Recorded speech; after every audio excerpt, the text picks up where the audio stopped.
Pessoal, hoje a gente vai falar um pouquinho sobre uma parábola de Jesus, não é? Hoje eu estou aqui trabalhando no circo, vocês me viram lá embaixo vendendo o ingresso do acesso, né? Agora eu vou fazer o malabarismo aqui, né? na corda bamba, tudo mais. Depois, na hora do intervalo, eu desço lá para estourar pipoca para a gente vender e se despedir, combinado? É a falta que o senhor Onésio e o Dona Isaura fazem aqui, né? Mas eu queria conversar um pouquinho com os irmãos sobre a parábola, uma das parábolas do Cristo. Por que é importante falar de parábolas? Porque foi o gênero de comunicação que Jesus escolheu por excelência. Ele tinha muito afeto em ensinar as coisas do reino dos céus pelo uso das parábolas, não é? O que são parábolas? Parábolas são uma forma de expressão, no nosso caso, uma tradição oral que foi passada de geração em geração, até o ponto que se chegou até mesmo a escrevê-las, a partir lá do século IV, depois de Cristo, quando os textos foram sintetizados no Novo Testamento, foram registradas as parábolas e vieram para nós hoje através de recursos literários, não é? A parábola é uma das formas de comunicação. Existem os sermões, existe a poesia, existem as dissertações e existem parábolas também. Uma forma de discurso, é uma forma de comunicação, um gênero literário hoje, inclusive. E o que caracteriza a parábola? É o uso da ideia de associação. Há um paralelismo entre o que se fala e o que se quer dizer, normalmente usando figuras de metáforas, figuras de linguagem, onde com uma imagem criada no nosso pensamento, nós emitimos uma mensagem, um conteúdo, um significado. E Jesus tinha grande talento para usar as parábolas. Todos nós, se eu perguntar, e aliás eu vou perguntar aqui, quem conhece alguma parábola de Jesus? Eu já vou... Ah lá, você, me diga uma parábola. Parábola da viúva. Quem conhece outra? André? Parábola do semeador, tá vendo? Os dois falaram juntos praticamente. Parábola do bom samaritano. Sempre que a gente fala de caridade, a gente lembra da parábola do bom samaritano. Filho pródigo, né? Parábola do filho pródigo, ou parábola dos dois irmãos, há quem conheça também por esse nome, né? Quem mais? Outra parábola. Tem mais de 30. Desculpa, eu não entendi. Parábola da figueira, bem lembrado. Parábola dos talentos, muito conhecida. Parábola das virgens, parábola qual outra? Hã? Ai, gente, chega naquela que eu preciso falar essa manhã, senão a gente vai ficar falando todas aqui. Ali, parábola das núpcias, bem lembrado, festa de núpcias. E a parábola do brilhante, parábola do tesouro escondido. A parábola do tesouro escondido. A parábola do tesouro escondido é uma daquela que é a historinha mais curta. Com 5 frases, Jesus contou a historinha da parábola do tesouro escondido. E é sobre ela que eu busco fazer algumas reflexões hoje com os irmãos. E a gente penso que seria muito produtivo se a gente usasse esse modelo da interação. Os irmãos me ajudarem na compreensão naquilo que a parábola desperta em nós. Porque o segredo da parábola não está na racionalização, não está propriamente no intelecto, mas sim no sentimento que move. É uma forma de comunicação que privilegia a mensagem aos sentimentos antes mesmo da razão. Então Jesus era hábil nisso. Quando ele contava uma historinha, ele mexia com o sentimento da pessoa. E se a gente lembrar da passagem que o Gustavo nos falou semana passada, que estava lá no livro Boa Nova, capítulo 3, quando ele conta da passagem de Jesus, que Hanã, o sacerdote, o encontrou e perguntou: o que você está fazendo aqui? eu vim edificar o reino de Deus na terra. Mas como? Com que material? Aí ele explica nas suas interlocuções: não existe mármore mais puro do que o sentimento. Não é? A obra-prima por excelência da construção do reino dos céus é o sentimento. E a parábola toca nos sentimentos, desperta os sentimentos. Né? E o que diz essa parábola? Vocês lembram da parábola do tesouro escondido? Mais ou menos como ela diz? Lembram? Vou colocar aqui o texto, a gente lê, fica bem tranquilo.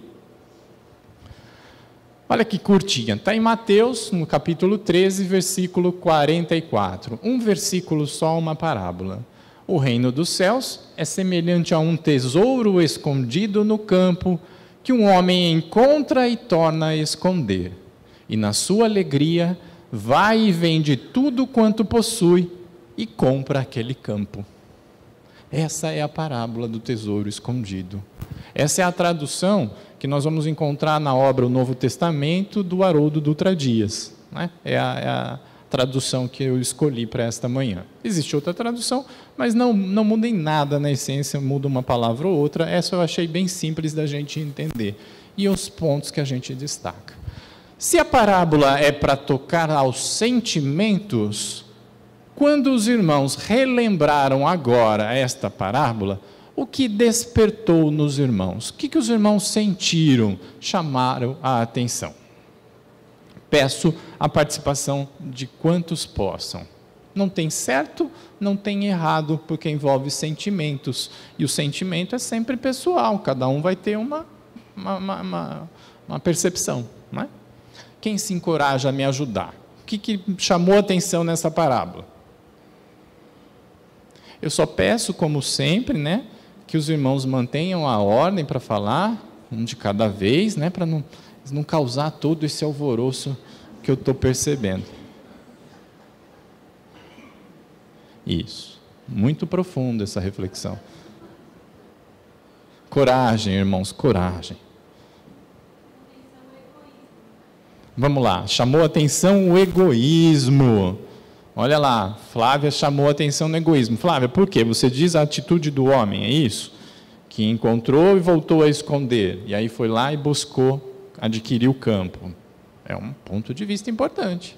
Importante. Olha lá. Olha lá. Ele encontrou um tesouro, não era dele. Ele foi buscar comprar a propriedade, o campo, para se tornar senhor, assenhorar-se do tesouro. Aliás, isso é interessante, me destacou. Quando eu estava estudando essa parábola, um dos autores que eu estava lendo, ele chama a atenção que isso era um hábito dos judeus. Que os judeus tinham o hábito de muito cavar na terra para esconder os seus tesouros. Então, essa história aí de esconder o dinheiro no colchão, na verdade, tem esses precursores, a gente tem esses arquétipos que vêm lá da antiguidade de esconder os nossos tesouros. Né?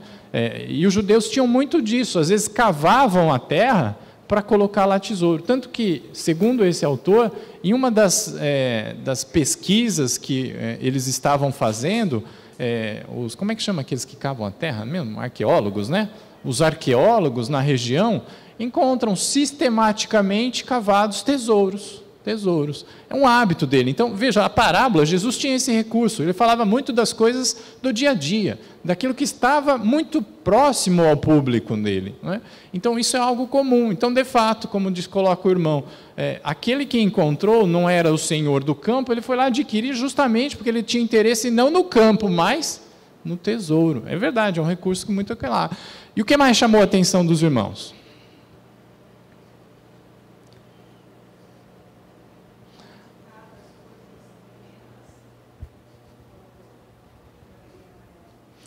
Puxa, profundo. A irmã coloca assim: abdicar das coisas terrenas em prol de uma alegria maior. Olha lá que profundidade de reflexão. Tudo a ver realmente com o texto, né? Abdica, ele vende tudo quanto possui para adquirir o campo, que para ele é um motivo de alegria maior. Vamos chegar nisso, bem legal. O que mais? Parábola é curta, né, gente? Parábola é curta, poucas reflexões, né? Eu entendo. Vou ajudar, vamos ajudar. Então vamos começar. Vamos fazer igual açougueiro, vamos de parte em parte, vamos facilitar o trabalho, não é? Vamos começar assim, ó. O reino dos céus, para aí. O reino dos céus. O que dá para a gente perceber disso? Jesus vai falar do que nessa historieta, nessa parábola? Do que ele está falando? Do brilhante, do reino dos céus.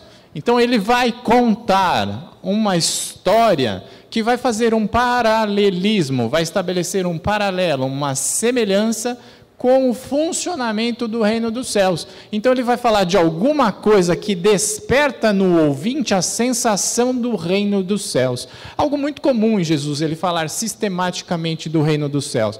Ora, como a gente colocou naquela passagem de Canaã, né? Jesus veio à terra edificar o reino dos céus. Edificar o reino dos céus, fundar, lançar os fundamentos do reino dos céus. A sua missão é despertar no homem o conhecimento do reino dos céus, que não é um lugar físico, nós todos sabemos disso. Quando falamos de reino do céu, nós estamos falando de uma sensação, de um sentimento, de uma noção de completude que nos toma. Nós entramos em sintonia com este padrão vibratório da perfeição. O padrão vibratório da espiritualidade superior, que vive em harmonia, que vive em equilíbrio.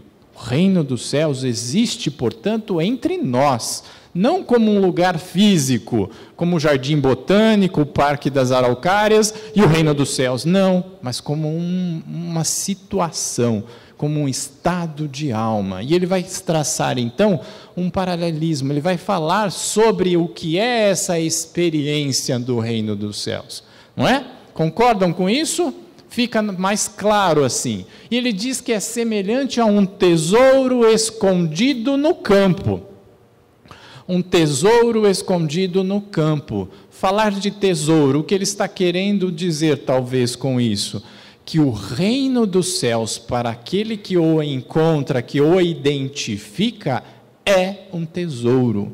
Quando nós pensamos na materialidade, no nosso conceito, e a gente fala de tesouro, encontrei um tesouro, você é para mim um tesouro, adquirir um grande tesouro é algo que nos é caro, que é algo que desejamos, algo que valorizamos, que damos grande importância.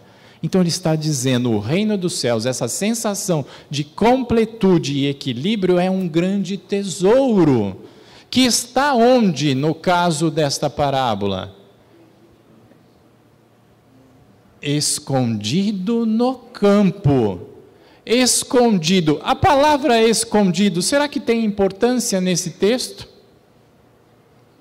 O que vocês acham que a palavra escondido pode significar nesse nosso sentimento hoje?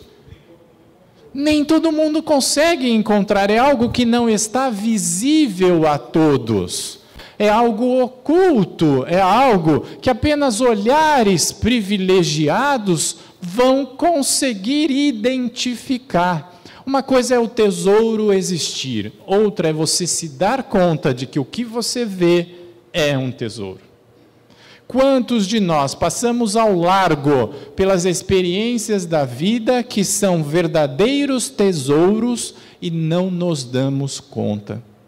O tesouro do reino dos céus, essa sensação de completude, é algo de grande valor, mas que está escondido. Escondido a olhares de algumas pessoas, não é? E esse escondido, em que local está escondido este tesouro? No campo, no campo.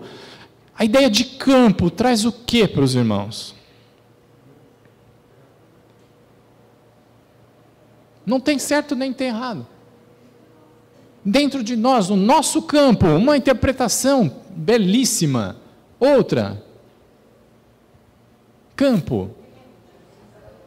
Hã? Lugar a ser trabalhado. Olha que lindo, isso tem muito a ver com os judeus. Quando a gente lembra que os judeus eram povos agrários, viviam da agricultura, viviam da pecuária, das criações. Quando a gente fala em campo para ele, ele vai falar do agricultor, ele vai falar do pastor, é onde o judeu trabalha. Significa trabalho para ele. Quando você fala para um judeu, naquela época de Jesus, campo, a associação imediata qual que é? Trabalho. Mais ou menos assim hoje, se eu falasse essa parábola, um tesouro escondido no escritório. Escritório. Para nós, escritório, trabalho. Local de trabalho. Escondido na indústria. Indústria, local de trabalho. Escondido no fórum. Fórum, lugar em que eu trabalho. Tudo a ver com a oportunidade de trabalho. O tesouro está no campo de trabalho. Qual é o campo de trabalho do homem? Para nós que já adquirimos o conceito da espiritualidade. Qual é o nosso campo de trabalho? Os sentimentos. É o nosso material a ser trabalhado. E qual o campo que nós trabalhamos os sentimentos? Em que campo nós trabalhamos os nossos sentimentos? Onde? No coração. No coração nós trabalhamos os sentimentos. E quais oportunidades Deus nos dá para nos relacionarmos com os irmãos e no campo, no santuário do coração, aperfeiçoarmos os nossos sentimentos? Essa é a ferramenta, a caridade. E o campo? Aqui, agora, a encarnação, o mundo. O mundo. O campo de trabalho do homem é a encarnação. Qual a finalidade da encarnação? Livro dos Espíritos. O aperfeiçoamento moral do homem e a sua contribuição para com a criação de Deus, a criação divina. O nosso campo de trabalho é a encarnação. É a vida que nos é proporcionada. É o nosso habitat. Onde nós vivemos, é o nosso planejamento encarnatório, são as nossas experiências de vida, são as injunções que nos fazem, que nos moldam, que nos testam o tempo todo, que nos proporcionam provar o nosso valor. O campo em que está escondido o tesouro do reino dos céus é aqui e agora. É a oportunidade de vida que nós temos, é a oportunidade de trabalho. O local de trabalho que nos foi proporcionado, a nossa oficina, é o local onde está escondido o reino dos céus. Não é? Pensa como é profunda essa parábola. As oportunidades de encontrarmos Deus, encontrarmos o equilíbrio, não é algo místico, não é algo transcendental, não, é algo do aqui, do agora, do dia a dia, das oportunidades de vida, das oportunidades de trabalho. É aqui que está escondido o tesouro. Continuando, é semelhante a um tesouro escondido no campo que um homem encontra.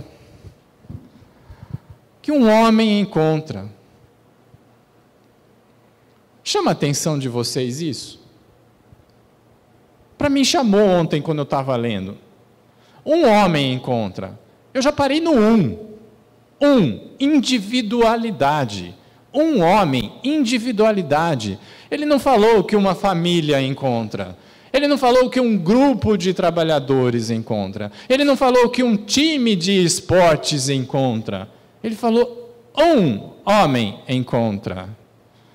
Encontrar o reino dos céus, encontrar o tesouro do equilíbrio da vida espiritual na terra, no seu campo de trabalho, é missão de um homem.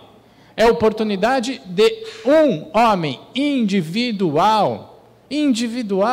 Jesus está nos ensinando, buscar o reino dos céus, encontrar o escondido tesouro, é obra de um homem, do indivíduo. Ninguém te oferece o tesouro do reino dos céus, você encontra, você o descobre, você o identifica. Onde? No campo de trabalho, na encarnação. Quem está no campo de trabalho dormindo, vai encontrar tesouro? Não, só vai encontrar quem estiver trabalhando.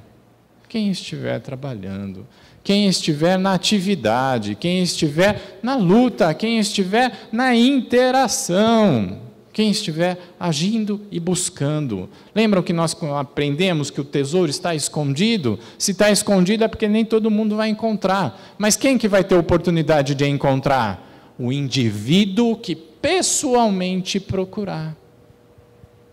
Que pessoalmente procurar. E esse homem fez o quê? Quando encontrou o tesouro? Ele encontrou o tesouro na parábola, voltou a esconder. Sinceramente, eu não consegui abstrair o ensino disso. Peço ajuda. Se vocês tiverem alguma ideia, estou muito agradecido. Por que este homem voltou a esconder? Será que, individualmente considerada essa expressão, tem algum significado que, confesso, não consegui captar? Se tiver, me ajudem.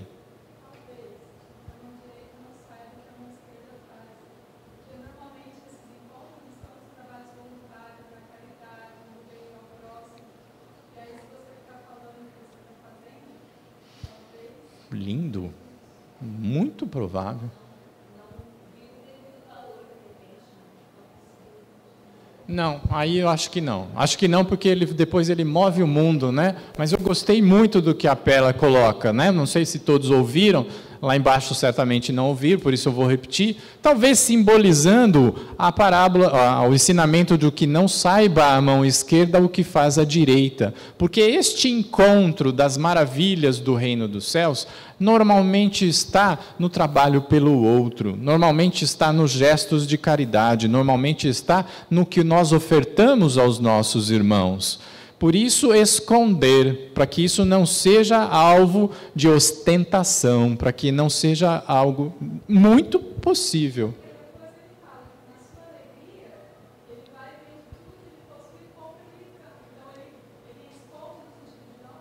Sim. Exatamente. Aquele passa a ser o alvo, a meta, o objetivo. Então vamos caminhar. Então já vamos caminhar. Muito legal essa participação. Você vendo como é enriquecedor a gente troca, né? Depois que ele volta a esconder e na sua alegria. Para mim isso é muito importante. Talvez uma das coisas mais importantes dessa parábola está nessa expressão. E na sua alegria. Vamos fazer reflexões sobre isso? O que os irmãos podem me ajudar? E para identificar o que mexe no nosso sentimento, ouvir essa história, que aquele que cava no campo, no trabalho e encontra um tesouro, é tomado de imensa alegria. Primeiro, a noção elementar de identificar aquilo como um tesouro, não é? É natural que nós nos alegremos diante de um tesouro, diante de encontrar um tesouro. É uma noção fundamental, simples de entender. Mas será que tem algo mais? Porque olha o que a alegria vai motivar. Na sua alegria ele vai e vende tudo o que possui para comprar o campo. Essa alegria é para este homem, então, o quê? Um sentimento intenso que faz com que ele se mova. Qual é o sentimento que faz com que a gente se mova? Vou falar mais fácil então. Respostas das questões 907 e 908 do Livro dos Espíritos. Como todo mundo já sabe qual, fica mais fácil. Não? Qual é o sentimento que faz com que a gente se mova? Começa com von e termina com tade. Vontade. Vamos voltar lá no ensino de Jesus, quando ele encontra Hanaã. Na verdade, Hanaã identifica Jesus. Ele está sem fazer nada, o Hanaã. E Jesus está entrando na região do templo, né, de Jerusalém. Hanaã, o sacerdote, olha aquela figura, chama a atenção. Por quê? O magnetismo de Jesus, né? Jesus provavelmente tomando banho no rio chama mais atenção do que o rei todo empetecado com todos. Por quê? O magnetismo que ele possui. Hanaã chama a atenção de Hanaã a figura de Jesus e vai perguntar: o que você está fazendo aqui? Eu vim edificar o reino dos céus. Mas com que material? Não existe mármore mais puro que o sentimento. E continua: nem cinzel mais poderoso que a boa vontade. Nem cinzel mais poderoso que a boa vontade. O que nos move é a vontade. É a vontade. Quando eu falei da questão 907 e 908, a 907 diz mais ou menos assim: por que o homem é tomado por paixões? Por que as paixões causam tanto embaraço ao homem? E a resposta mais ou menos assim: porque é o acréscimo que se faz, o exagero que se faz à vontade. As paixões em si podem promover grandes coisas, mas o abuso delas é o problema que causa o transtorno, o acréscimo à vontade. E quando ele fala da 908, o homem poderia, por seus esforços, evoluir significativamente na encarnação, no campo de trabalho? Sim, e bastaria nem tanto esforço, um pouco de esforço, mas o que falta, na verdade, é a vontade. O que falta é a vontade. A alegria de encontrar o tesouro e fazer com que aquilo seja o seu novo móvel, o seu novo norte, a sua razão de existir, o seu objetivo de vida. O homem que identificou no tesouro o reino dos céus, abandona tudo pela alegria que sente. Ele tem um acréscimo da vontade. A vontade passa a ser o seu móvel. Essa vontade de quê? De desfrutar do reino dos céus. E para desfrutar daquele tesouro dos reinos dos céus, o que ele precisou fazer? Na sequência, a resposta: vendeu tudo quanto possuía. Vendeu tudo quanto possuía. O que significa para nós que estamos em busca no reino dos céus, seguindo os ensinos de Jesus revelados pela doutrina espírita, o que significa vender tudo o que possui?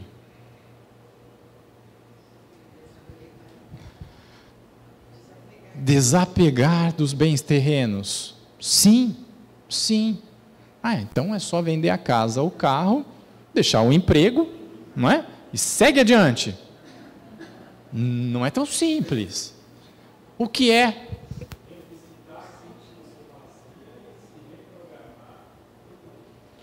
Olha que lindo. Lembrei da sua exposição quando você falou, né, que você foi fazer aquela experiência em Roraima, né? Revisitei conceitos, André, eu me lembro disso. Revisitei conceitos. Eu vendo tudo que eu possuo. Eu revisito os meus valores. O que me moveu até hoje? Quais foram as minhas metas? Quais eram os meus objetivos? O que eu valorizava? O que eu valorizava até hoje? Até encontrar a importância do tesouro do reino dos céus. É revisitar os nossos conceitos.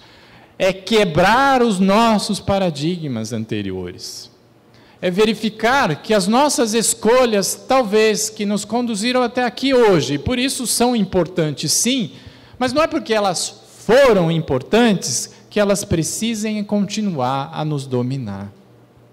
Porque muitas dessas escolhas que foram importantes nos trouxeram até aqui, mas por um caminho de dor, por um caminho de aflição. Quando nós revisitamos esses conceitos, revemos os nossos atos e abandonamos o homem velho, quebramos os paradigmas, nós revemos as nossas atitudes e vamos estabelecer novas metas, que vão ser impulsionadas pela imensa alegria, pela vontade. A vontade, a ferramenta que nos leva, que nos move, o sentimento que nos faz agir.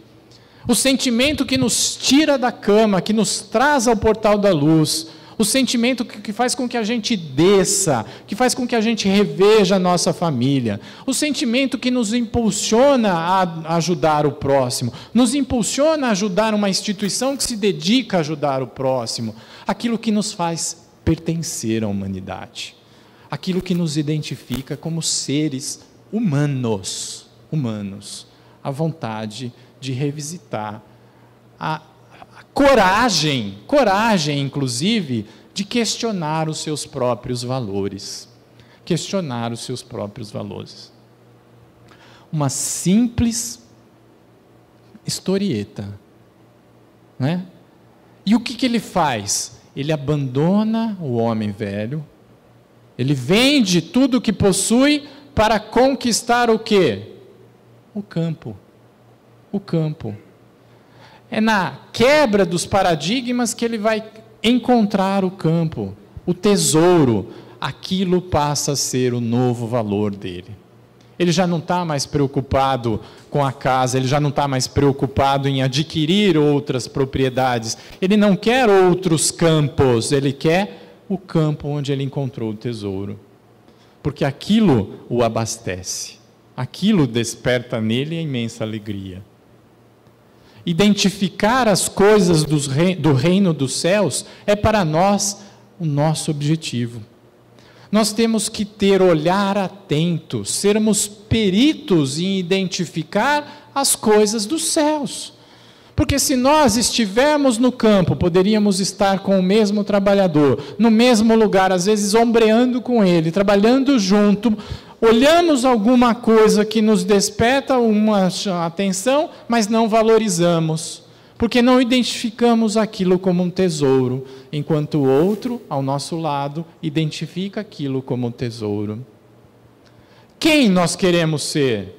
Qual dos indivíduos? O indivíduo que conhece, o indivíduo que valoriza o tesouro, que sabe identificar o tesouro. Como é que eu faço para identificar um tesouro? Eu tenho que me tornar perito naquilo. Eu tenho que ter conhecimento para identificar aquilo como um tesouro. Se eu tiver um objeto desse, um pedacinho de plástico, quanto vale um pedacinho de plástico para quem não sabe o que é isso? Nada. Não serve nem como apoio de mesa. Sabe quando a mesa está bamba assim? Você põe embaixo, assim, no pezinho? Não serve, porque ele é mole. Não serve. Quanto que vale isso para você? Se você identificar isso como um pedaço de plástico, não vale nada. Se você identificar isso aberto como um pendrive, muda o valor, não muda? Aquilo que não valia nada, passa a ter um valor, porque aumentou o seu conhecimento sobre isso. Não valia nada. Esse pendrive, se eu não me engano, é de 2 gigas. Já vale aí uns R$15, não é? Uns R$15 deve custar um pendrive de 2 gigas, imagino, né? Agora, para mim, que sei o que está aqui dentro, quanto vale esse pendrive? Eu diria, no mínimo, eu tenho aqui 1 mês de trabalho. No mínimo. Não é? 1 mês de trabalho. Que valor que eu dou a isso? Para mim é diferente o valor. Mesmo objeto, não vale nada, vale R$15, vale 1 mês de trabalho. Não é? E para aqueles que teriam na informação, por exemplo, isso estava dentro do pendrive. Essa informação, se modificar uma forma de agir, modificar atitudes, vale quanto? Uma vida, uma encarnação, uma experiência encarnatória. E isso pode modificar os rumos de uma vida, não é? O conhecimento é que mudou. O fato é o mesmo. O conhecimento é que mudou. Precisamos nos tornar perito, não é? Agora, de tudo, para encerrar, de tudo, agora vou falar da experiência pessoal, o que eu adorei nessa parábola? Ela é em continuação, inclusive, na sequência, só para informação, depois vocês vão ler, eu sei que vocês têm esse hábito de quando chegam em casa, tudo aquilo que a gente falou aqui, vocês vão, buscam, verificam as fontes, releem o material, extraem o conhecimento, então vocês vão identificar na sequência a parábola da pérola, não é? Neste capítulo de Mateus, capítulo 13, ele vai falar de 5 ou 6 parábolas que falam do reino dos céus. Essa é uma, do tesouro escondido, na sequência é a parábola da pérola, que mais ou menos o contexto é o mesmo. Um homem buscava pérolas, até um dia que ele encontra uma de grande valor, e ele vende todas as outras que possuía para adquirir aquela pérola. Então ele faz essa analogia também com o vendedor, está muito próximo. Mas assim, o que me chamou a atenção nessa parábola, a minha experiência, por isso que é sentimento, por isso que é pessoal, foi essa história do campo. O campo me tocou profundamente. Saber que esse tesouro está no campo foi muito transformador, porque eu percebi que, olha, o reino dos céus está aqui, gente. Às vezes a gente fica com aquela noção de a gente precisa modificar os nossos hábitos, porque quando nós nos desencarnarmos, nós vamos visitar o reino dos céus, nós vamos estar no plano espiritual, nós vamos ser acolhidos por amigos espirituais. Sim, isso é verdade, mas nos coloca distante, no mínimo a distância da encarnação. Porque se é algo que precisa ser gozado lá na frente, eu vou ter que ter uma experiência encarnatória toda, de alguma forma eu estou distante. Mas lendo, compreendendo, me tocando no sentimento essa alma, eu percebo que o reino dos céus está no campo, está aqui, está nas nossas oportunidades de vida. Eu consigo tocar Deus quando eu, no meu ambiente de trabalho, ajo de forma cristã. Quando no meu ambiente de convívio, eu ajo para com o meu irmão, segundo os ensinos do Cristo. Às vezes eu não preciso nem mesmo dedicar tempo significativo, às vezes um tempo que eu não tenho, para fazer visitas extraordinárias, buscando uma assistência social. Às vezes eu posso ter grande experiência pessoal, significativa, na minha casa. Na minha casa. Porque a casa é um dos principais campos de trabalho dessa encarnação. Na minha casa, quando eu interajo com minha companheira, com meu companheiro, quando eu ajo para com ele com o amor que Jesus nos dedicou, nos ensinou, quando eu ajo com a atenção e o significado de prioridade para com os meus filhos, para quando eu transfiro o intelecto para eles, o meu saber, quando eu os ensino e transfiro uma parcela da minha sabedoria, para que seja mais fácil caminhar de doravante. Eles não precisam descobrir a fórmula da equação que eu já desenvolvi. Eu posso entregar para elas a fórmula da equação e eles vão fazer novas pesquisas a partir daqui. É o degrau de partida, o meu degrau de chegada, a minha sabedoria tem que ser o degrau de partida dos meus filhos, para que daqui eles cresçam adiante. E aquilo é trabalho, aquilo é o campo do Senhor. No nosso trabalho, no escritório, no fórum, no hospital, onde quer que trabalhemos, nós temos tesouros escondidos do reino dos céus. Basta que a nossa vontade esteja voltada para descobri-los. Basta que a gente tenha o empenho, o trabalho, o esforço, como disse questão 908, um pouquinho de vontade para encontrá-los. E é aqui que nós encontraremos o reino dos céus, sem precisar esperar a desencarnação ou as próximas experiências encarnatórias. Meus queridos, de mais nada, agradeço demais a participação de vocês. Muitos externaram as opiniões, auxiliaram na interpretação, outros tantos me auxiliaram demais no pensamento, nas vibrações, e tantos de vocês me abraçaram só no olhar, e por isso eu sou muito grato. Agradeço mesmo essa experiência dessa manhã e espero em breve estar de novo com vocês numa oportunidade dessa, tá bom? Muito obrigado a todos e um excelente dia.